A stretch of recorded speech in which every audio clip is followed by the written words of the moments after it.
Hello. So now that you know how megavoltage beams are made from a linear accelerator, we're going to continue the journey on down the beam path towards the patient. So this is where it gets really interesting. The topic of this video is the property of megavoltage photon beams as they go into a patient. So let me just start here with this image, which is one way to look at dose inside a patient. Now what you're seeing here is an axial cut and the beam comes into the top. This is a 10 by 10 field. Now let me draw here a line, and we're going to draw a percent depth dose along this line. And this is extracted from the actual planning system, and you'll see the dose increases and then falls off. And let me draw another line here sideways. This is the profile of the beam going across the beam, and here's what this looks like in the treatment planning system. So this is a lot of what we're going to be talking about in this video is depth dose curves, how it falls off with depth, and profiles, how it falls off with, or how it behaves with distance across the beam. All right, so let me redraw this and try to explain it a little better. Here's the beam. It's set up, patient is set up at some SSD, and we want to find the dose at some depth D. So here's the plot of that. This is the percent depth dose, PDD, versus the depth in tissue.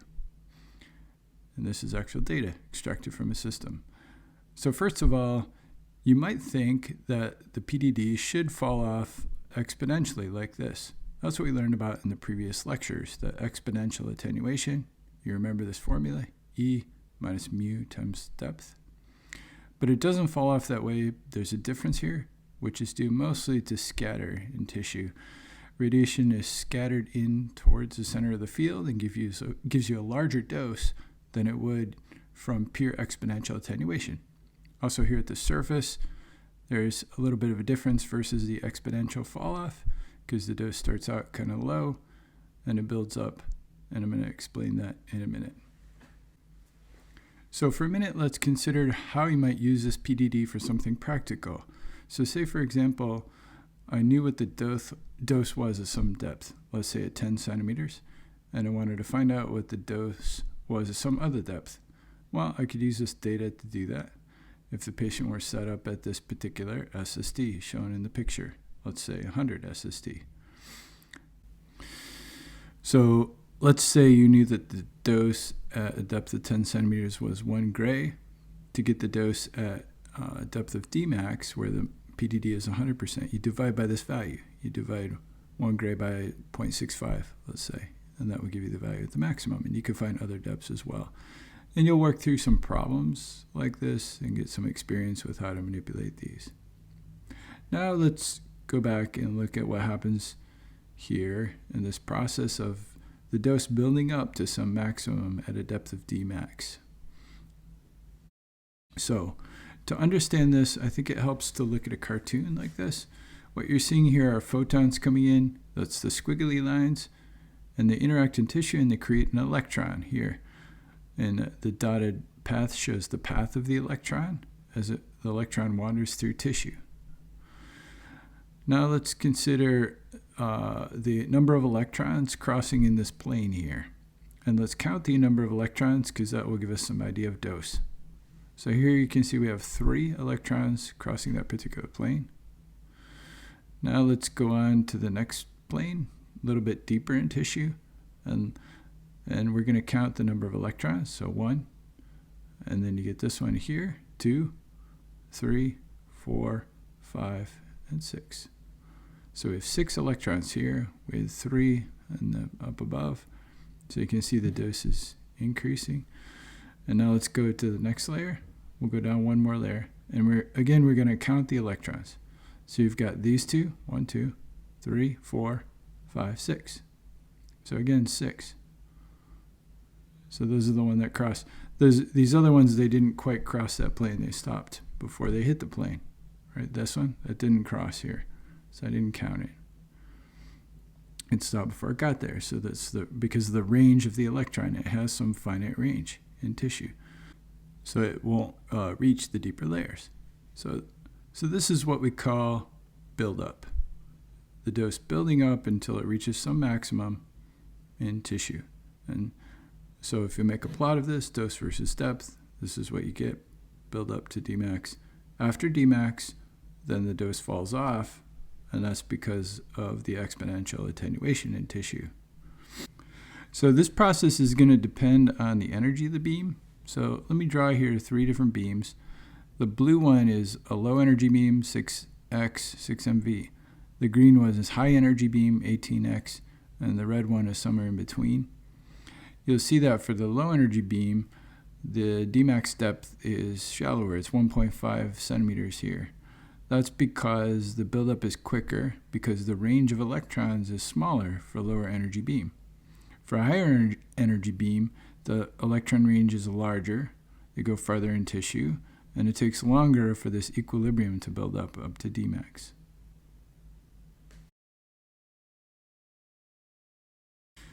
Okay, so now I'd like to move on and describe what these PDDs look like after Dmax. They're falling off, and there's scatter and energy dependence. Here's the energy dependence. So you see as you go up in energy from 6, 10 to 18, the PDD at any depth goes up. And that's essentially because at higher energies, the beam penetrates more. There's more dose at any given depth for higher energies. The PDD also depends a little bit on field size. Here I'm showing this for a 5 by 5 centimeter field versus a 10 by 10 centimeter field for the same energy. You see that the PDD goes up as the field size gets larger. And that's essentially because there's more dose from scatter radiation for larger field sizes. Right? If you imagine yourself at the center of the field, larger field size, you've got more area for photons to be scattered in towards the center for larger field sizes. So the PDD goes up with field size.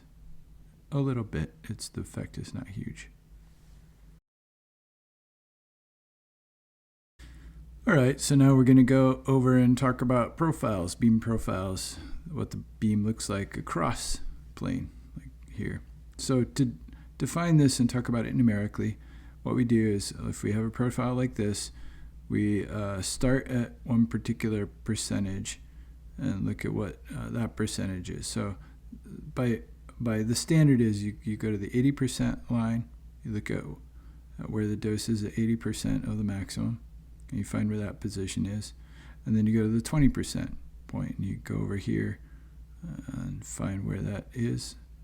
And you find where those cross on the x-axis, so here and then here. And then the width between these 2 points, that's the 80 to 20% penumbra. So that's how we define penumbra in the beam. It's a way to talk about it mathematically. So you remember this discussion from before about penumbra. If you don't remember this, go back and look at video 9.1.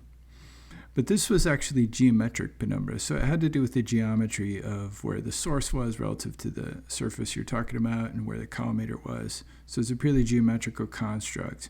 But penumbra actually depends on more than that, and we can understand that process a little more now. So if I were to look at this profile and imagine a beam edge here in green, and let's look at a photon coming down along the beam edge. It can scatter with an electron, Compton scatter, and that electron could scatter in and deposit dose in towards the center of the field. Or it could scatter out and deposit dose outside the field. And so that would act to sort of push this edge out, to broaden it on the edge, and push also some electrons would get pushed out up here. So the beam edge would essentially broaden because of this radiological effect. So that's a second effect contributing to penumbra. So as you probably can appreciate, this smearing out effect has an energy dependence as well.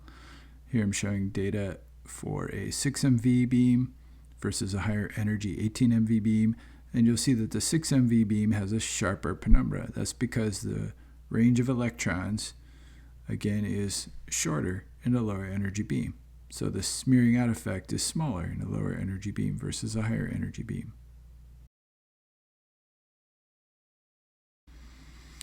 All right, the final topic I'd like to talk about with respect to the profile is the flatness of the beam.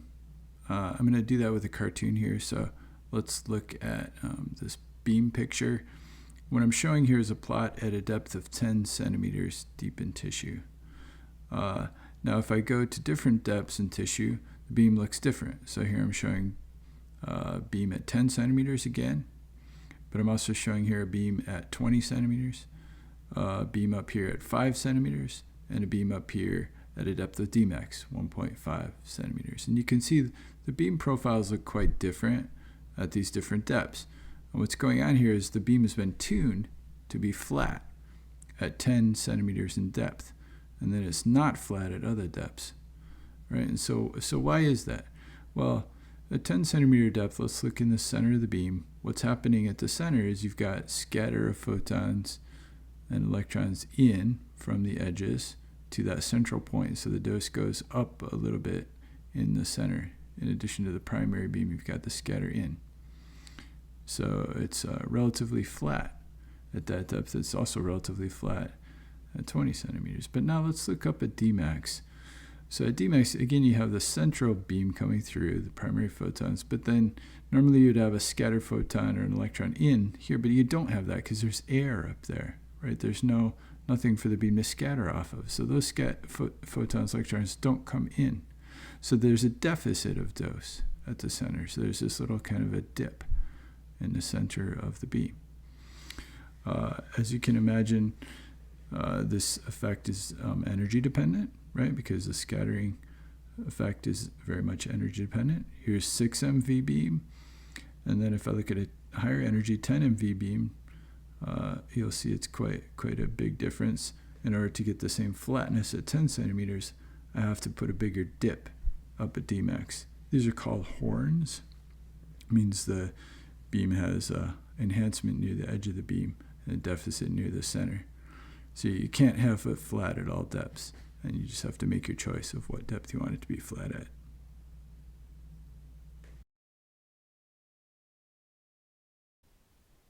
Great. So with that, I would say you know the basics of the properties of megavoltage photon beams.